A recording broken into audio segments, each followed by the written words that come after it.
Saludamos a nuestra hermana Esperanza Rodríguez y José Fernández, que están por ahí en algún lugar. Dios les bendiga, qué bueno que comparten con nosotros en esta mañana. Bienvenidos a la casa del Señor. También Javier Quiñones está por ahí en algún lugar compartiendo con nosotros. Javier, bienvenido a la casa de Dios. Y Priscila, tú estuviste el domingo pasado, qué grato tener a Priscila y su hija compartiendo con nosotros. Me piden que le recuerda el Ministerio de Actividades, que le recuerda a los padres, a los papás, que usted debe anotarse en Agentes de Cambio. Esa es la cena dedicada a papá. Eso es el próximo, el día 15, sábado 15 a las 6 de la tarde. Es una cena. Para usted poder participar de la cena se tiene que anotar.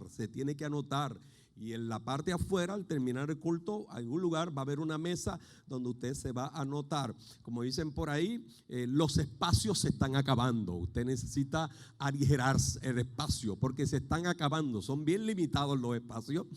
Así que hacen los que promocionan, ¿verdad? Así que papá, pregúntale a tu papá hoy si ya papá se anotó en esa actividad, para que pueda participar de ella y sea una extraordinaria cena. Así que bueno, el menú está riquísimo, usted no debe perdérselo. Y obviamente al siguiente día será nuestro culto dedicado a los padres, donde los padres serán los que estarán a cargo del programa. Así que usted tiene la oportunidad de participar de esto. Le invito a estar de pie, vaya conmigo a la Biblia, Salmo 112. Salmo 112 de la palabra de Dios. Vaya conmigo a la palabra del Señor en el Salmo 112. Mientras usted busca ese salmo, yo le recuerdo que este miércoles tenemos culto de adoración. Este miércoles hay culto de adoración aquí en el templo. Este miércoles tenemos momento de adoración. En la mañana está el retiro de todos los miércoles, retiro de cada miércoles, que está haciendo un tiempo extraordinario. Un joven en el miércoles pasado en la noche estaba testificando de un milagro de sanidad que Dios hizo en él en el retiro del miércoles en la mañana. Por ahí está Vicentito. ¿Dónde está Vicentito? A la parte de arriba. ¿Alguien ve a Vicentito por allí? Mire, aquel joven que está. Ven para acá corriendo porque vas a dar tu testimonio una vez más ahora, para que usted vea lo que Dios está haciendo en los cultos de los miércoles. Un tiempo extraordinario. Y si usted tiene la oportunidad, usted puede participar de este tiempo. Desde las 8 de la mañana y el templo se abre. Y seguimos de ronda este mes, el miércoles en la noche. Por cierto, este miércoles en la noche tenemos culto de Santa Cena. Culto de Santa Cena este miércoles en la noche a las 8, a las 7:30 de la noche. El culto comienza a las 7:30 de la noche. Y recuerde esto, a las 7:30, si usted llega a las 7:31, usted se perdió un minuto del culto. Este próximo miércoles, mire, este joven que está aquí, el Señor hizo un milagro de sanidad en su cuerpo. Y fue un milagro extraordinario, Él lo va a compartir con nosotros. Dios les bendiga. Bueno, pues hace 3 semanas yo me había fracturado el dedo y no lo podía mover, básicamente se quedaba aquí. Y fui al ortopedia y el ortopedia me dijo que si a las 3 semanas no lo podía mover, que a la cuarta vaya donde él. Y pues no bajaba y ya yo estaba pensando esta semana pasada, pues mañana ir al ortopedia. Y en el culto de los miércoles pasamos de frente y el predicador ora por mí, me dice, a mí no me gusta eso de ahí. ¿Tú crees que si yo oro por ti el Señor te va a sanar? Y yo, pues amén. Y oró por mí y sentí como un alivio y me quité tenía un metal y puedo bajar la mano, el dedo. Y viene, mira, el stage. Y el milagro de la tarde, ¿qué hiciste en la tarde? Y ahora viene la segunda parte del milagro. Y después tenía el mandito de hijo. Estábamos jugando baloncesto y le metí un montón de triples. Eso fue el mismo miércoles en la tarde. Eso es un milagro, ¿verdad? Eso es un milagro poderoso. Milagro de lo que Dios hace en medio de su pueblo cuando adoramos al Señor. Así que si usted tiene la oportunidad, venga cada miércoles en la mañana para un tiempo extraordinario de adoración al Señor. Libro de los Salmos, capítulo 112 o Salmo 112. Bienaventurado el hombre que teme a Jehová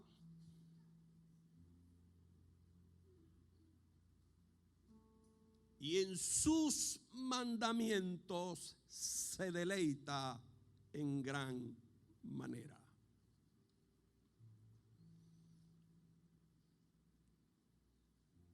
Su descendencia será poderosa en la tierra.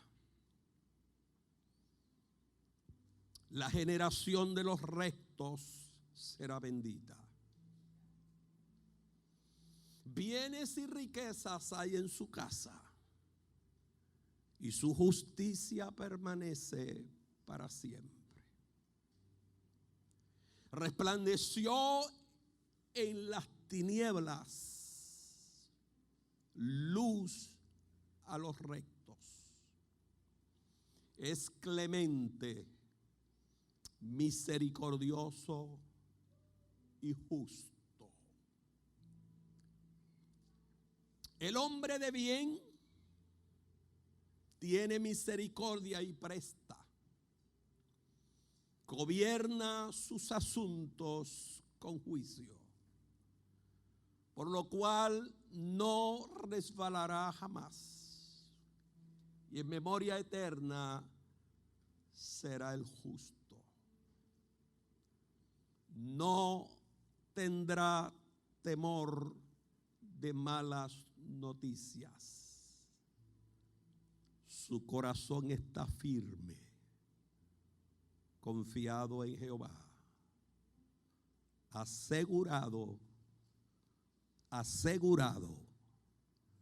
está su corazón, no temerá. Puede tomar su asiento.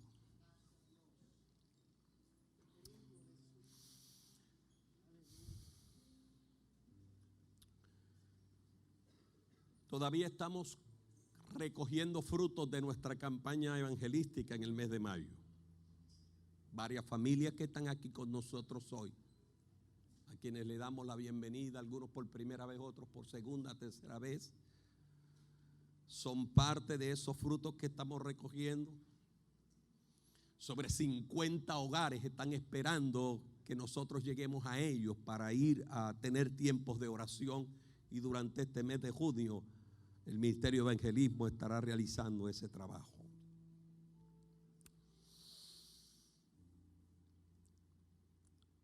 Tanto el Salmo 112 como el 111 son muy parecidos. Son casi salmos gemelos. Aunque muchas de las tradiciones a través de los años no incluyen la palabra aleluya, muchas sí todavía lo hacen en la tradición original o en el escrito original. Ambos salmos comienzan con el término aleluya o alabad a Jehová. Ambos salmos son acrósticos. Cada uno tiene 22 líneas y cada una de las líneas corresponden a cada una de las 22 letras del alfabeto hebreo. El Salmo 111 exalta las obras de Dios. El Salmo 112 exalta al hombre que obedece o que teme a Dios. Con el tema con que el salmista termina el Salmo 111, el temor de Jehová, con ese mismo tema comienza el Salmo 112. En el Salmo 112 hay algunas expresiones que el escritor, el autor, le aplica al justo, que en el Salmo 111 ya fueron aplicadas a Dios.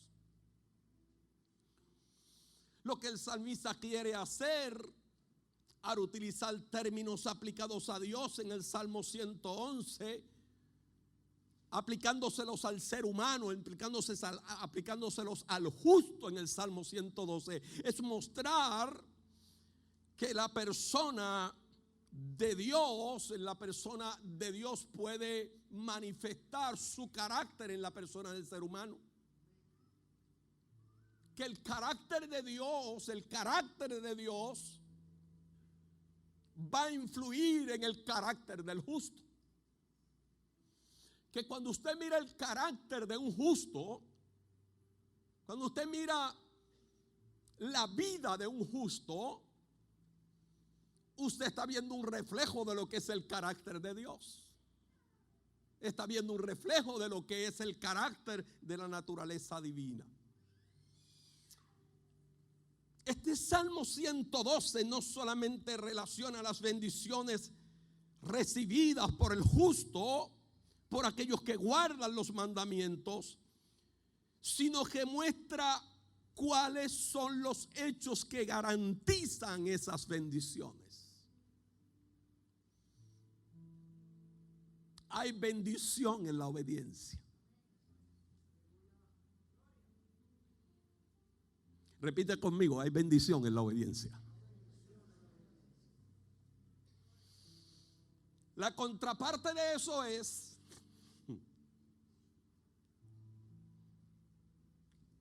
hay maldición en la desobediencia.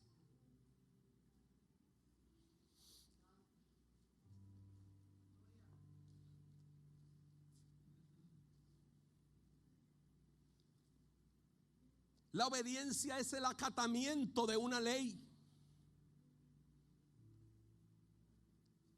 Es el sometimiento a un requisito.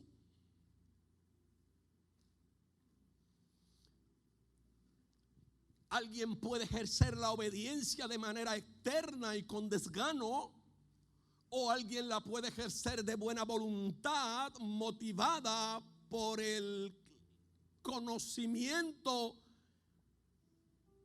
que yo tengo de la autoridad legítima que posee el que me hace el requerimiento.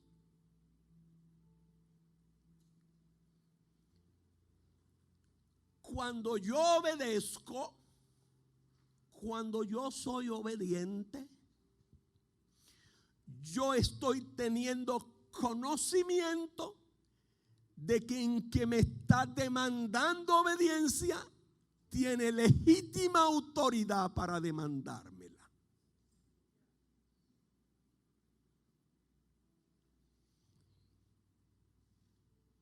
Repeat it again.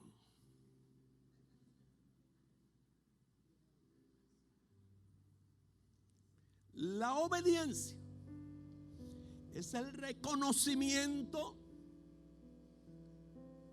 de la autoridad legítima que yo tengo, es el conocimiento que yo tengo de que la persona que está requiriéndome obediencia tiene autoridad legítima para requerirla.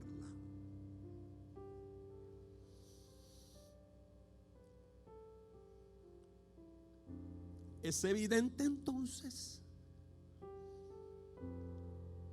que Dios quiere que yo sea obediente.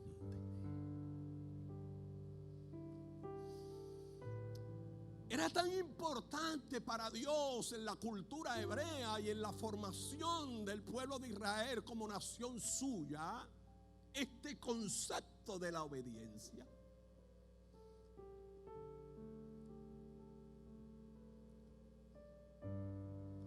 que el término más usado en el Pentateuco, especialmente en los libros de Éxodo y Deuteronomio, el término más usado en esos dos libros es obediencia.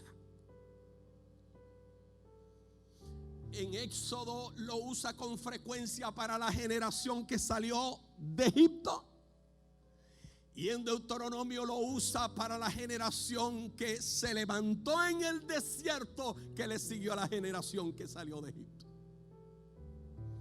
a esa primera generación, cuando Dios los saca de Egipto, lo primero que le dice a la generación que salió de Egipto, cuando todavía estaban saboreando las carnes, cuando todavía estaban saboreando las comidas de Egipto, cuando todavía estaban echando de menos las comidas de Egipto, a esa generación Dios le dice: cuando te haya introducido a la tierra a la cual juré a tus padres, cuando te haya introducido a la tierra a la cual juré a tus padres, cuida de poner por obra la ley que yo te he prescrito.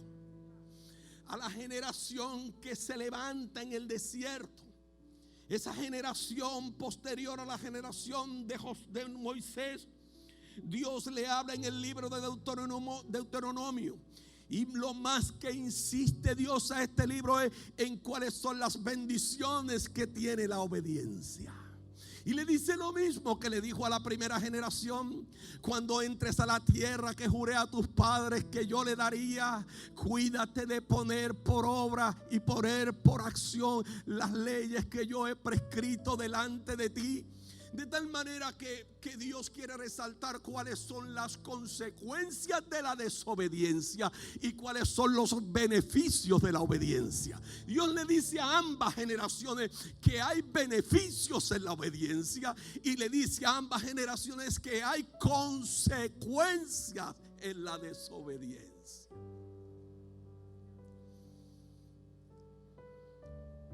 Así que en contexto de la fe, la obediencia es la prueba suprema de nuestra fe en Dios y de nuestro amor a Él.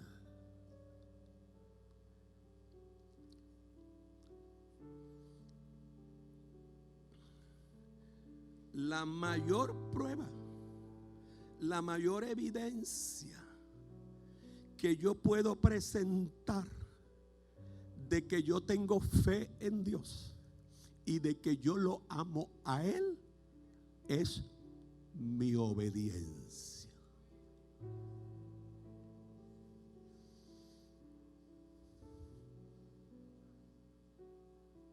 Repeat it again. La mayor evidencia de que yo tengo fe en Dios y de que yo lo amo es mi obediencia a Él. Ser miembro de una iglesia no es la mayor evidencia.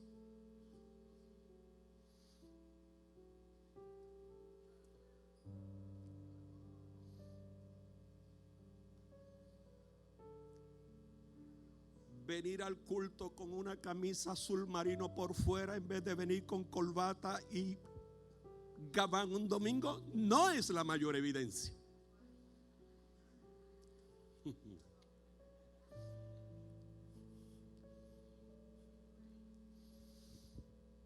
La mayor evidencia, la evidencia suprema de mi fe en Dios y de mi amor a Él es mi obediencia.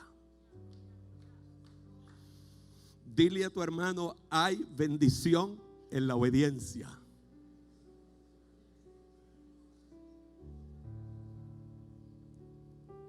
Ayúdame, Señor.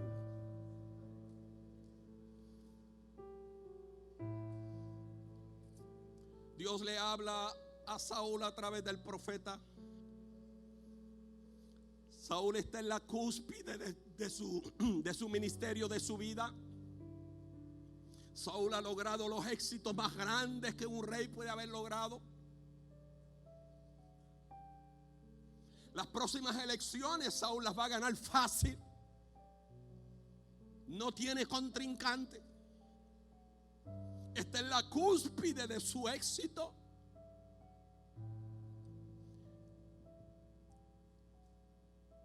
Y una mañana se le aparece el profeta y le dice: Saúl, hay una orden de parte de Dios.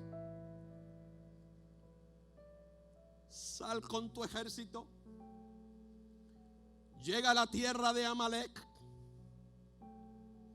Y estas son las instrucciones de lo que tú y tu pueblo van a hacer con Amalek y su gente. Saúl está en todo su éxito.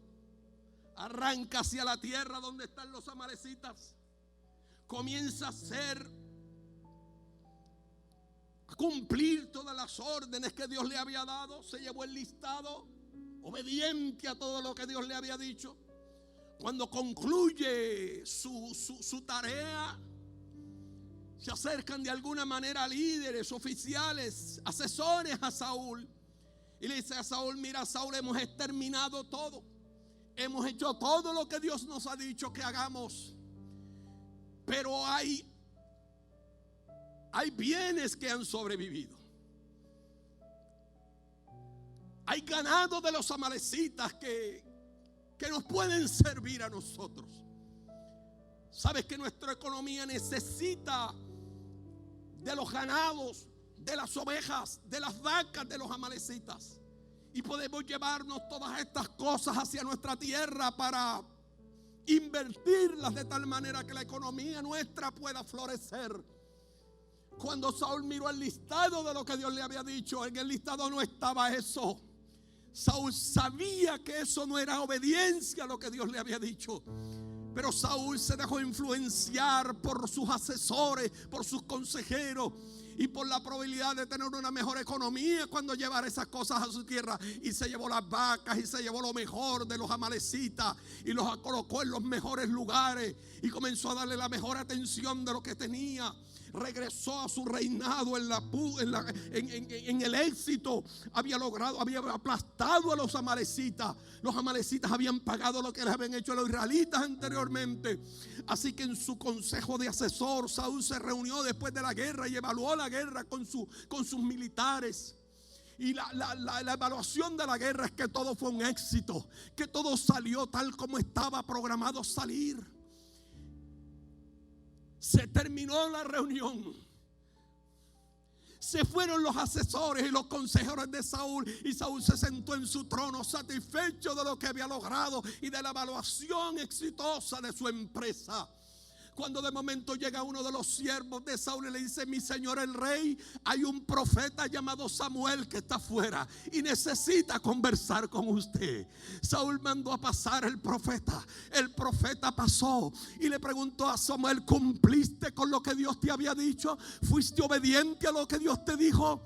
Y el rey comenzó a decirle: oh profeta, todo lo que me determinó Dios que yo hiciera con los amalecitas hicimos. Acabamos de salir de una reunión donde evaluamos la guerra, evaluamos el resultado y todos los consejeros dicen que eso fue un éxito desde la primera hasta el final. Y mientras Samuel está escuchando a Saúl que está hablándole acerca del éxito, la Biblia dice que Samuel empezó a escuchar el ruido de las vacas, el ruido de las ovejas que Saúl había traído desde la tierra de los amalecitas. Y Samuel le pregunta: está bien el éxito que has logrado, pero el ruido de esos animales que yo estoy escuchando, ¿de dónde viene?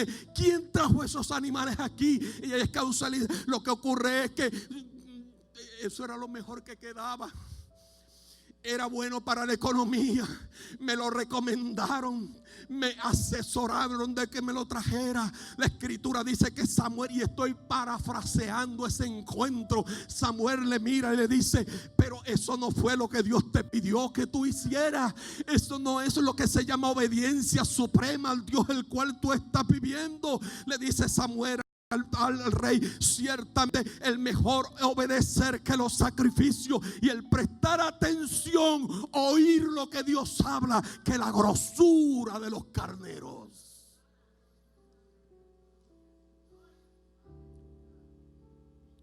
La historia es muy larga, pero historia larga, corta.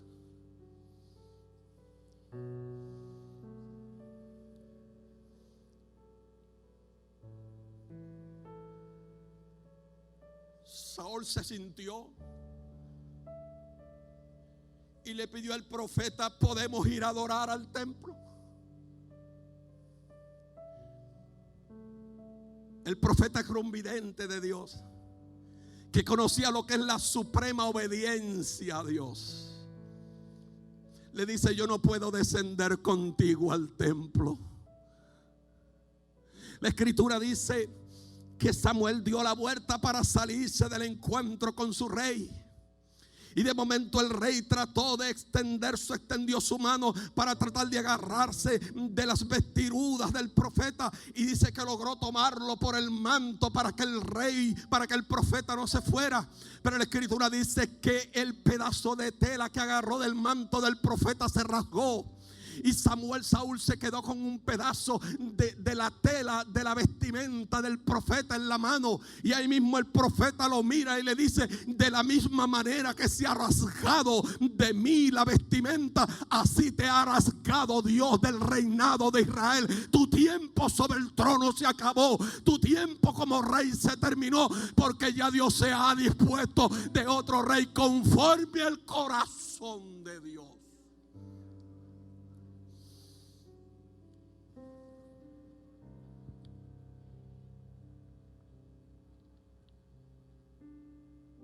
Así que oír a los mensajeros de Dios en el Antiguo Testamento era oír a Dios. Parece ser que el oír y el obedecer están relacionados en la religión hebrea. No solo oír es sinónimo de oír la voz de Dios, era sinónimo de obedecer. En otras palabras, si una persona no obedece,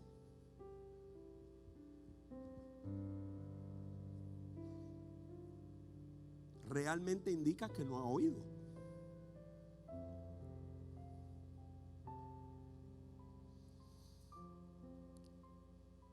Hay bendición en la obediencia.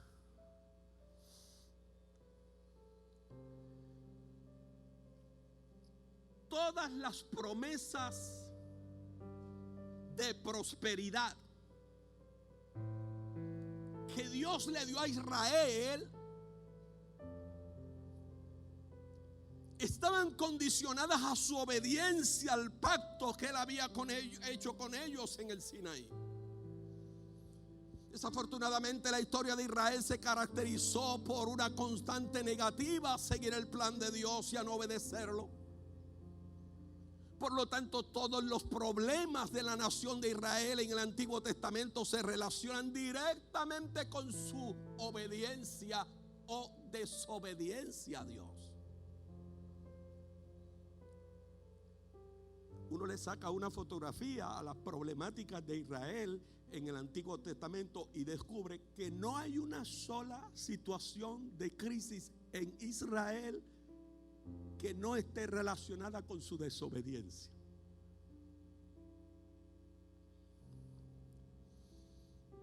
En el Nuevo Testamento,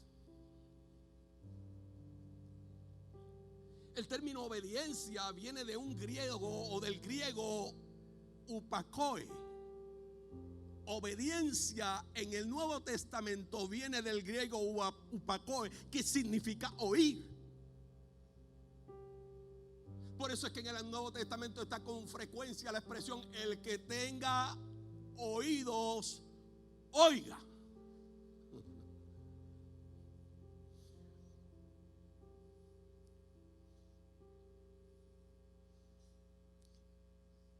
Quien no obedece realmente no ha oído.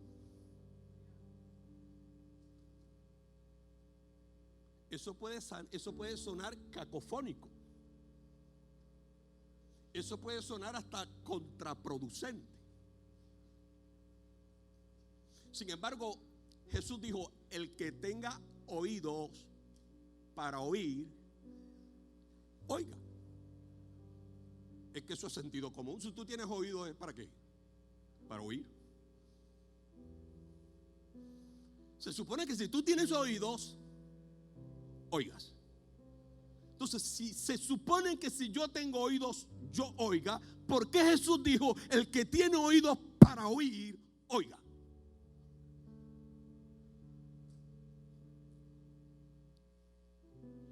Porque en el contexto de la obediencia a Dios, yo puedo oír y no obedecer. Y cuando yo oigo y no obedezco, realmente no he oído. En esencia no he oído. No solamente Jesús enfatiza en el Nuevo Testamento el concepto del que tenga oído para oír, oiga. Lo que Jesús está planteando no está diciendo que solo oigamos en el sentido físico, sino que respondamos con fe a los preceptos que Dios ha establecido. Esa es la única manera que el oír llega a ser obediencia. Jesús dice en el capítulo 7 del libro de Mateo, capítulo 24, Mateo 7, 24: cualquiera pues que me oye estas palabras y las hace, le compararé un hombre prudente que edificó su casa sobre la roca.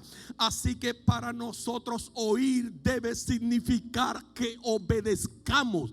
Cuando yo obedezco, yo realmente estoy oyendo lo que Dios me está diciendo, lo que la palabra del Señor me está diciendo, lo que la autoridad suprema para demandar está exigiendo. Y me parece que donde la Escritura nos quiere llevar en esta mañana es que podamos entender que cuando oímos la voz de Dios, oímos el mensaje de Dios, oímos el precepto de Dios, oímos la palabra de Dios, la única opción que tenemos si amamos a Dios es obedecerle. No hay de otro.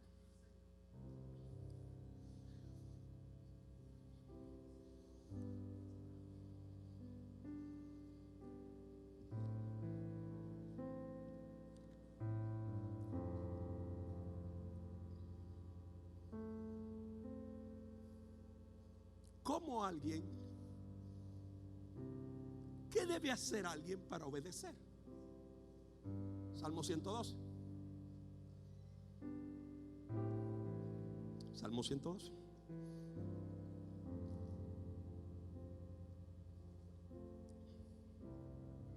¿Cómo empieza una persona a obedecer a Dios? Salmo 112. Lo primero que debe hacer según el Salmo 112 es amar a Dios, es temer a Dios. Bienaventurado el hombre o la mujer que teme a Jehová. Lo primero que hay que hacer para obedecer es temer a Dios, es amar a Dios, es ser reverente a Él, es deleitarse en sus mandamientos, es querer hacer su voluntad. Lo que el Salmo 112 está diciendo en ese primer verso es que la persona es bienaventurada, la persona puede ser feliz porque pone a Dios primero en su vida, porque lo ama sobre todas las cosas, porque le da reverencia sobre todo, porque se deleita en sus mandamientos, porque quiere hacer su voluntad y eso lo lleva a obedecer.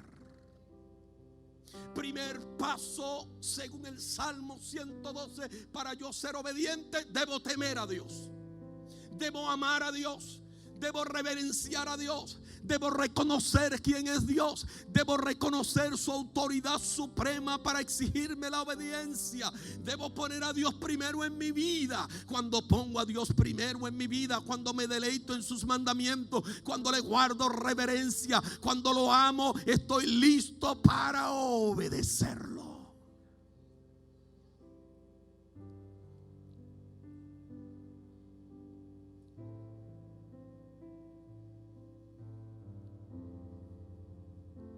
El verso número 1 dice: se deleita. Se deleita. En otras palabras, se goza en las obras de Dios, se goza en la voluntad de Dios.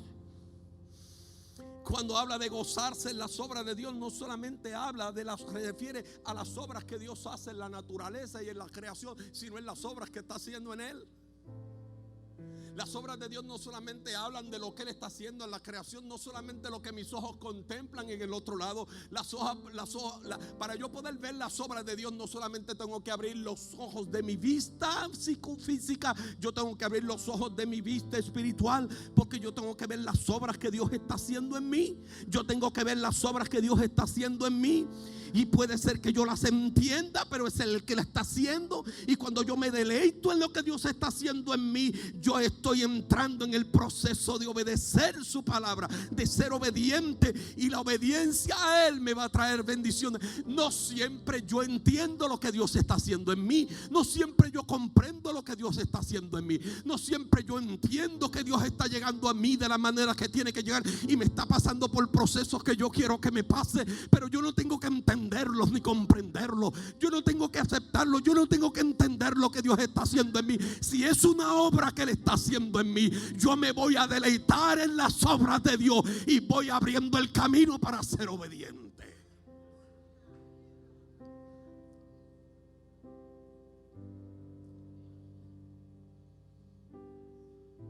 Así que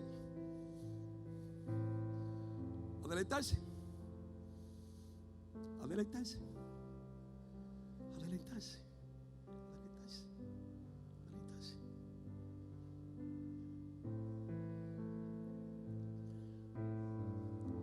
Nosotros cantamos un cántico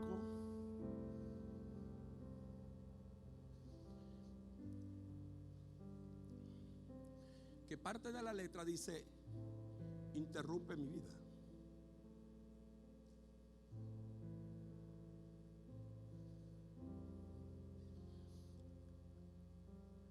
Dile al hermano que está al lado tuyo: ¿tú entiendes lo que es que Dios interrumpa tu vida?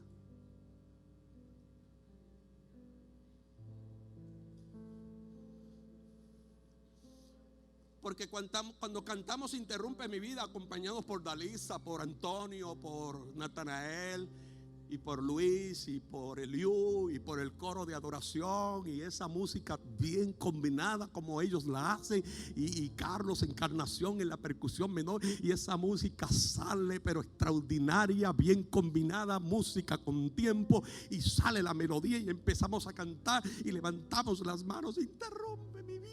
Y lloramos y nos emocionamos y hablamos en lengua.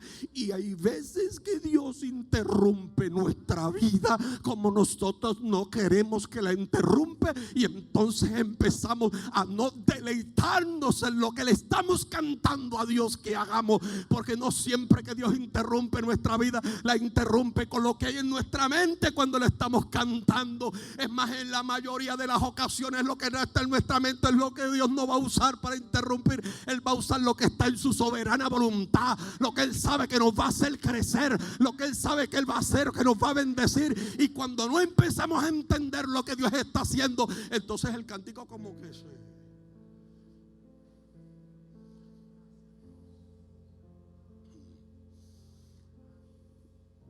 ¿Te ha interrumpido Dios la vida a ti alguna vez como tú no esperabas que te la interrumpiera?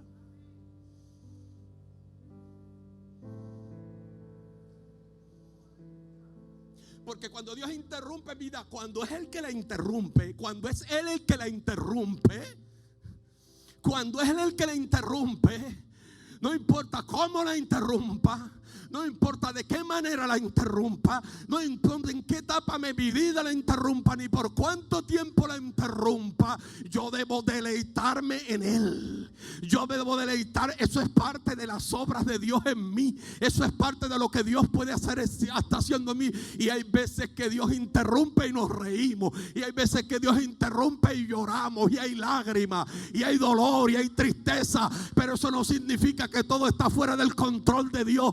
Es interrupción, pero está siendo la mano de Dios interrumpiendo. Y tú y yo lo que tenemos que es aprender a deleitar.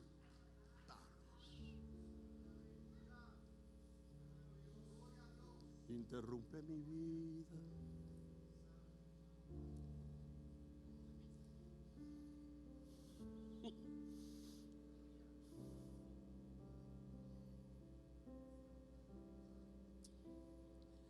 La persona que va camino a obedecer Dice el verso número 2 que su descendencia será poderosa en la tierra. O sea que lo que una persona obediente hace no solamente afecta a su vida, sino que influye a toda su familia. Las bendiciones que vienen sobre alguien que es obediente no solamente llegan a su vida, son bendiciones que llegan a tus hijos y a los hijos de tus hijos y a los hijos de tus hijos. Una bendición de la obediencia es que tu descendencia será poderosa en la tierra. El verso número 3 dice que una bendición de la obediencia es que aquel que teme a Jehová, hay bienes y riquezas en su casa.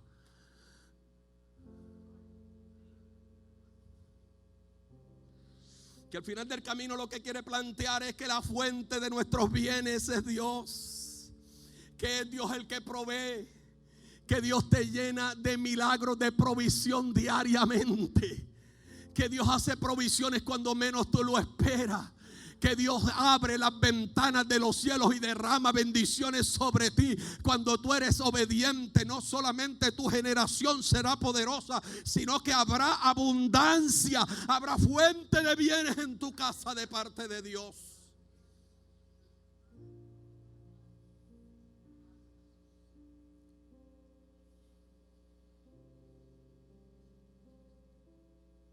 La persona que es obediente no tiene hendiduras en su integridad a Dios. No hay hendiduras en su integridad.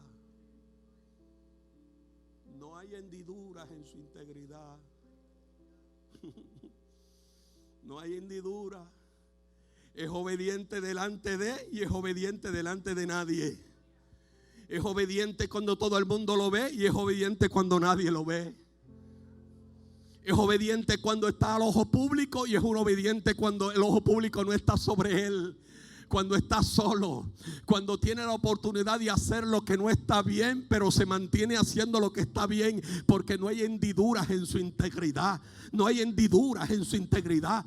Eso fue lo que el Señor le dijo a Satanás en la historia del libro de Job, cuando Satanás quitó todas aquellas cosas y se acercó delante de Dios para tratar de persuadir de que Job perdiera todo. La escritura dice que Job perdió su salud, perdió su familia, perdió sus bienes, y aún así se acercó otra vez delante de él. Satanás le dice: lo que ocurre es que todavía tú no has tocado su cuerpo, pero quítale la cobertura y toca la salud suya, toca la salud de ese que te sirve, de ese que dice que te ama, de ese por quien tú estás poniendo las manos en el fuego. Quítale la salud. Y el Señor le dice a Satanás: no has considerado a mi siervo Job, que hay integridad en él, que no hay falta en él, que no hay falla en él. Lo que Dios le está diciendo a Satanás: no hay hendiduras en su carácter, no hay hendiduras en su fe delante de mí, no hay hendiduras en su obediencia delante de mí.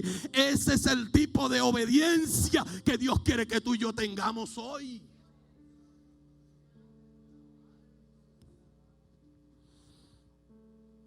La persona obediente, cuando le llegan los golpes de la vida, usan los mismos para redefinir la fe.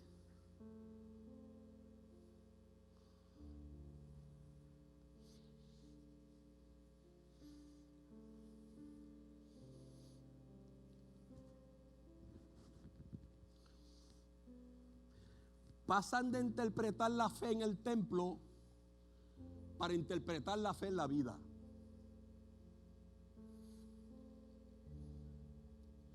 Pasan de vivir la fe en el templo para vivir la fe en la vida.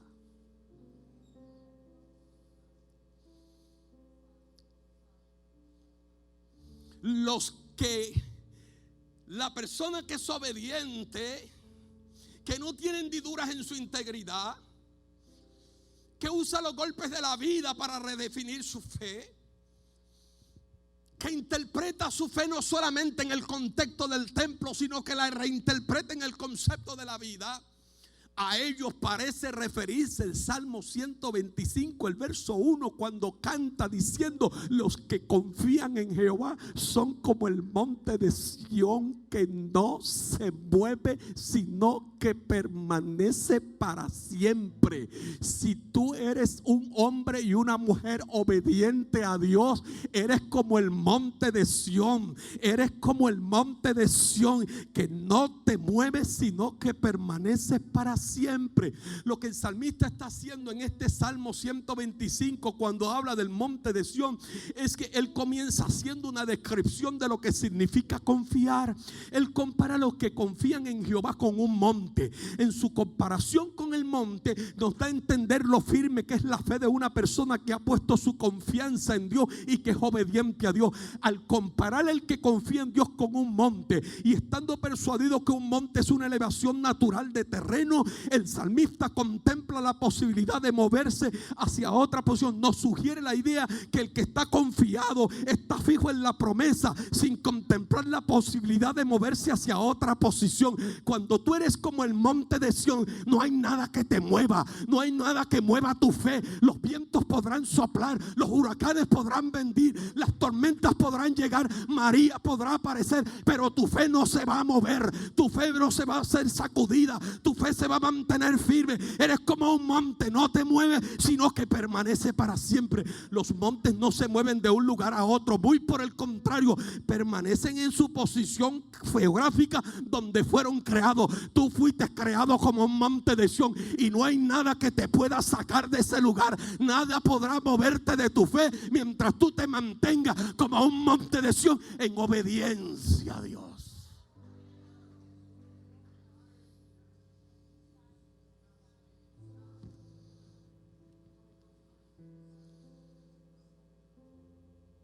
La persona que es obediente a Dios resplandece. Resplandece.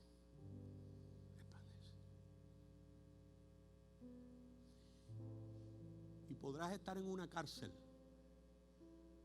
Te podrás sentir en un calabozo. No hay ni bombillas ni tragaluz.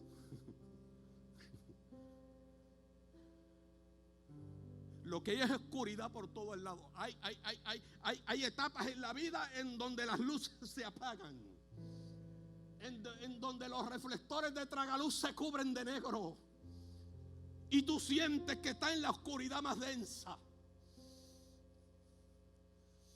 Pero cuando tú eres obediente, una bendición que trae la obediencia es que vas a resplandecer en medio de la tiniebla.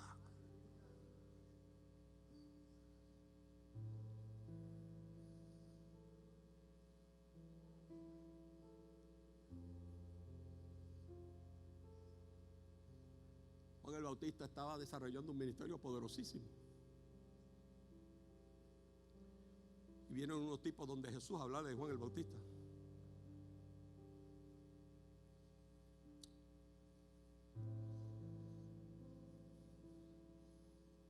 Y este es el diálogo más o menos. El Bautista estaba preso. Herodes lo metió preso. Y vinieron donde Jesús y le dijeron: maestro, el que preparó tu camino, el que te fue obediente al llamado tuyo, está en la oscuridad de la cárcel. Jesús le respondió muchas cosas del Bautista, pero solo me llama la atención una, que pasa desapercibida si tú no lo lees bien en el capítulo 5 y 6 del libro de Juan. Jesús le dice a los que vienen a hablarles del Bautista, que está en la cárcel, en la oscuridad, Jesús le dice: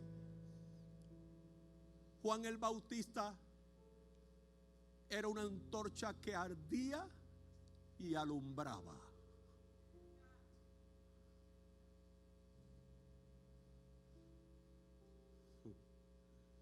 Juan el Bautista es alguien que arde y alumbra. Está metido en la cárcel, está en la oscuridad y en las tinieblas más tenebrosas de más abajo del calabozo, le vienen a decir a Jesús: mira dónde está el que te obedeció, mira dónde está el que fue obediente al llamado tuyo. Y el Señor le contesta y le dice: Juan es alguien que arde, es una antorcha que arde y que alumbra. Porque cuando tú eres obediente a Dios, cuando tú guardas obediencia a la palabra de Dios, tú puedes estar en la oscuridad más densa de tu vida. Tú puedes estar pasando por el calabozo más soporífero de tu vida, y en medio de ese calor y oscuridad, ahí la obediencia tuya a Dios te va a hacer arder en su presencia. No hay oscuridad que pueda aguantar la llama de Dios en ti. No hay cárcel que pueda retener la llama del Espíritu Santo en ti. Cuando tú eres obediente en medio de la prueba, cuando tú eres obediente en medio de tu crisis, cuando tú eres obediente en medio de tu momento de escasez y en tu momento de enfermedad, y eres obediente a la palabra y estás amarrado en la palabra, tu vida se está convirtiendo en una antorcha que en medio de la oscuridad está resplandeciendo, estás ardiendo para Dios. Pero nótese el orden: Juan es alguien que arde y alumbra. El problema de nosotros es que queremos alumbrar sin arder.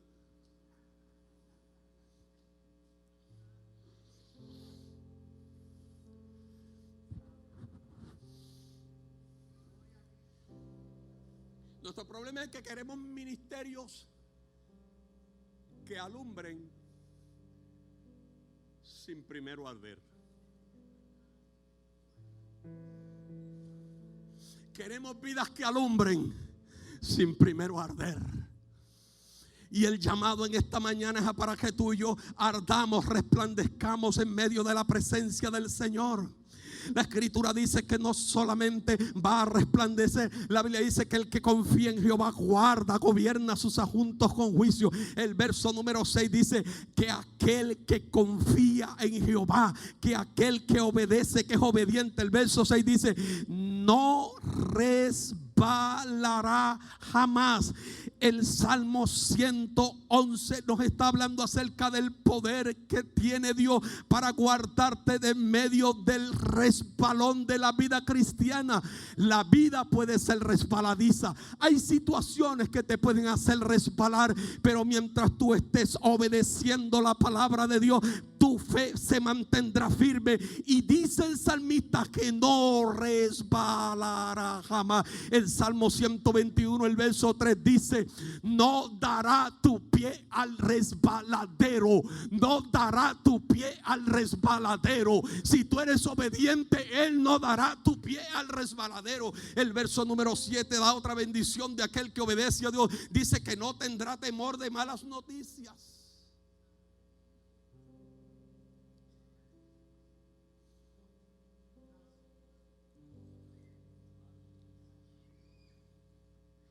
No dice que no llegarán malas noticias. Dice que cuando lleguen las malas noticias, no tendrás temor, no tendrás miedo. El diccionario define miedo como lo que se siente al considerar que algo perjudicial o negativo está ocurriendo o haya ocurrido.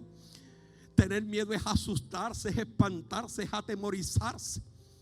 El temor es un sentimiento desagradable que se experimenta cuando recibimos alguna información poco agradable a nuestros oídos. Y es interesante porque ese verso dice que la manera de responder a las malas noticias de aquel que obedece a Dios indica el carácter que tiene su fe.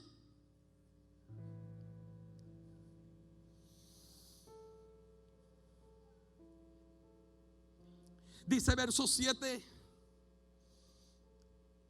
no solo que no tendrá temor de malas noticias, dice verso 7, su corazón está firme. En otras palabras, la postura de su corazón determina la postura de sus sentimientos. El Proverbios capítulo 1, el verso 33, la Escritura dice: mas el que me oyere Mas el que me oyere, mas el que oye mi palabra, habitará confiadamente y vivirá tranquilo sin temor de ningún mal. Me parece que lo que está diciendo este Salmo número 112 acerca de las bendiciones de aquel que obedece se parece mucho a lo que dice el Salmo número 91. Se parece mucho a lo que dice el Salmo número 21. Y estoy cerrando mi sermón. Si tú y yo somos obedientes, si tú y yo somos obedientes a Dios, oímos y obedecemos, vamos a tener bendiciones de parte de Dios. Y me parece que muchas de esas bendiciones están resumidas en el Salmo número 21. Ponte de pie conmigo porque quiero recitarte las bendiciones que hay de Dios para aquel que obedece en el Salmo número 91. Mira las bendiciones que hay para ti si tú eres obediente. En el Salmo número 21 dice: el que habita al abrigo del Altísimo morará bajo la sombra del Omnipotente. Diré yo a Jehová, esperanza mía y castillo mío, mi Dios en quien confiaré. Él te librará del lazo del cazador. Estoy hablando de las bendiciones de la obediencia. Él te librará del lazo del cazador, de la peste destructora. Con sus plumas te cubrirá y debajo de sus alas estarás seguro. Escudo y adarga es su verdad. Estoy hablando del obediente. No temas terror al nocturno, ni saeta que vuele de día, ni pestilencia que anda en oscuridad, ni mortandad que en medio del día destruya. Estoy hablando del obediente. Caerán a tu lado 1000 y 10,000 a tu diestra, mas a ti no llegará. Ciertamente con tus ojos mirarás y verás la recompensa de los impíos, porque has puesto a Jehová, que es mi esperanza, al Altísimo por tu habitación. No te sobrevendrá mal, ni pues a sus ángeles mandará acerca de ti. Estoy hablando del obediente. Eso no es para cualquier persona. Eso es en donde no hay hendiduras en su fe, no hay hendiduras en medio de su experiencia de fe. Pues a sus ángeles mandará acerca de ti, que te guarden en todos tus caminos. En las manos te llevarán para que tu pie no tropiece en piedra. Sobre el león y el áspid pisará. Hollarás al cachorro del león y al dragón. Por cuanto en mí ha puesto su amor, por cuanto en mí ha puesto su obediencia, yo también lo libraré. Esto es para ti esta mañana. Esto es para ti esta tarde. Esto es para que salgas de aquí diciendo: vale la pena ser obediente. Por cuanto en mí ha puesto su amor, yo también lo libraré. Le pondré en alto por cuanto ha conocido mi nombre. Le pondré en alto por cuanto ha conocido mi nombre. Me invocará y yo le responderé. Con él estaré yo en la angustia. Con él estaré yo. No te va a librar de la angustia. Él va a estar contigo metido dentro de la angustia. Él va a estar contigo metido dentro de la angustia. Él va a estar contigo metido dentro de la prueba. Lo libraré, lo glorificaré, lo libraré, lo glorificaré. Si estás creyendo que la angustia que estás pasando hoy es para acabar contigo, tu historia se va a acabar, tu historia se va a terminar. Mira lo que dice la palabra de Dios: lo libraré y le glorificaré, lo saciaré de larga vida y le mostraré mi salvación. Amén. Le mostraré mi salvación. Le mostraré mi salvación. Le mostraré mi salvación. Él no ha dicho que tú no vas a pasar por la angustia. En ningún lugar te ha dicho que tú no vas a pasar por el fuego. En ningún lugar te ha dicho que la lluvia no va a caer sobre ti, te vas a empapar. La lluvia puede empezar suave, pero como decía mi abuela, va a acrecentar. Y vas a sentir que el agua empieza a subir y a subir y a subir. Y vas a pensar en un momento dado que te vas a ahogar en medio de tu experiencia difícil. Lo único que Dios te pide, es mantente obediente.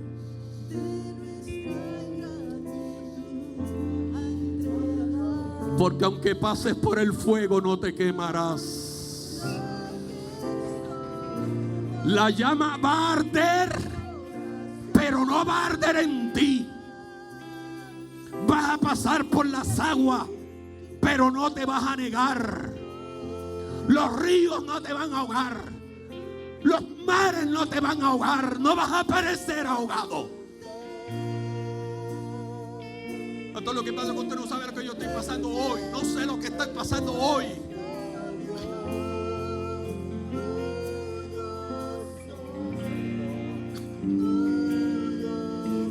El salmista dice: deleítate en las obras de Dios. Y eso incluye la obra que está haciendo contigo. Aguanta. Pero es que yo me siento que me caí. El peso de la carga fue tanto y cedí. ¿Sabes lo que te quiero decir esta mañana? Levántate por dentro. Levántate por dentro.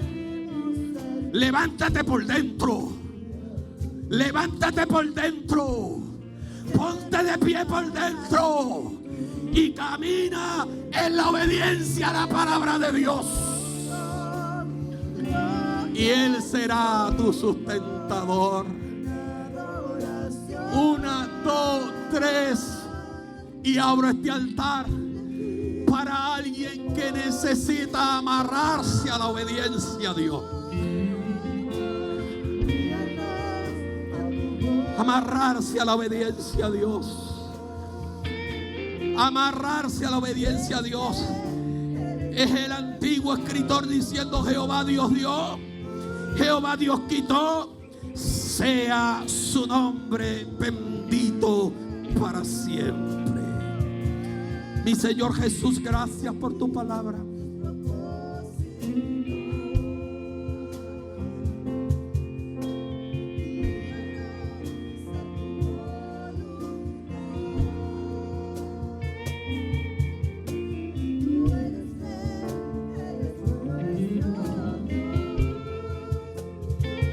Gracias, Jesús. Gracias, Espíritu Santo. Gracias, Espíritu Santo. Este altar ya está abierto.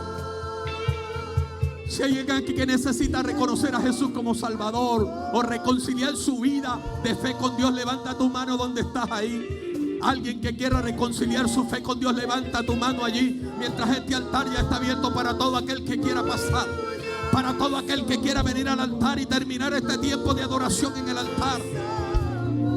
Alguien que diga: yo quiero a Cristo como Salvador, yo necesito reconciliar mi fe con Dios. Alguien que diga: yo necesito reconciliar mi fe con Dios, mi fe con Dios, mi fe con Dios.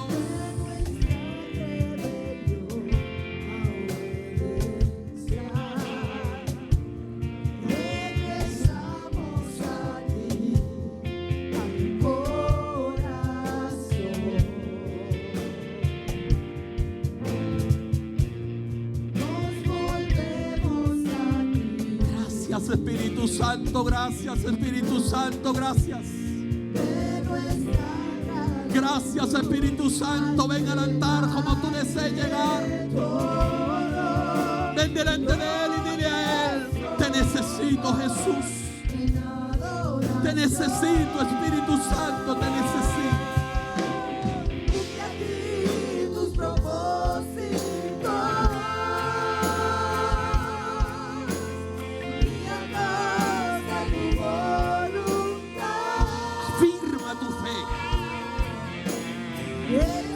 Afirma tu obediencia a la palabra de Dios.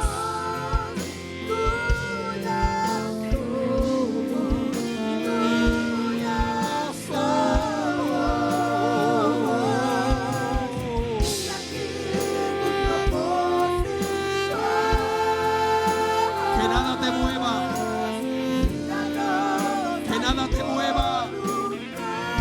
Que nada te mueva. Que nada te mueva. Que nada te mueva de tu fe. Que nada te mueva de tu obediencia.